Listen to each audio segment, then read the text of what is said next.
Hello सांग मैंने तो बीच ऑफ यम चैनल को आपण समस्त को स्वागत। तो आपण एक जापर थे जो मो कौ विषय आज कथा चाहूँ सुकुआ बेसर। तो मु केमती सुकुआ बेसर करे चलन देखिए। तो मुझे किसी सुकुआ नहीं एटा तो ब्रह्मपुर साइड कहते जे कोकोली सुकुआ आपण साइड कौन कहते मत कहे।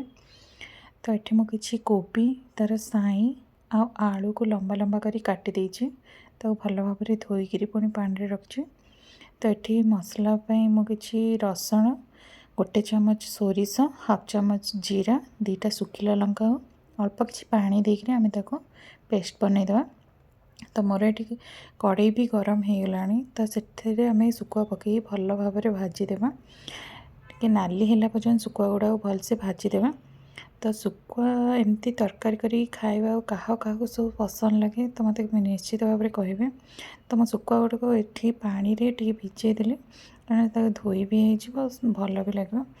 तो ये मुझे से सेम कड़े अल्प किसी तेल से फुटण दे पियाज भाजी सारापर आमर परिवा गुड़ा से पकईकि अल्प समय घोड़े तो भलसे टे भाजी सारापर से मसला ऐड करदे। मुझे कंचा सोरिष बटार मसला ये मुझे पकई। तो कंचा सोरष बटा देखिए आपन केबे एमती प्रस्तुति करछन कि नहीं मत प्लीज़ कहबे। तो मुझे मो स्वाद अनुसार मुझे लुण नहीं आधा चामच हल्दी गुंड आधा चामच लंका गुंड देखिए ये आम सिझापी किसी समय छाड़िया मझे मझे आप चेक करेंगे जे सिझला ना ना। ये मोर सिझी आसला से मुझे गोटे तरकारी सिझी आसला बेले ही मुझे गोटे टमाटो आ सुकुआ को ये ऐड करदेली। एबे पुनिया को आम घोड़े 10 ରୁ 15 मिनट पर्यंत सिझापी छाड़देवा। तो आपण मैंने प्लीज़ मो चैनल को सब्सक्राइब करंतु। तो नुआ तो कहबिनी कि पुराना कहबिनी।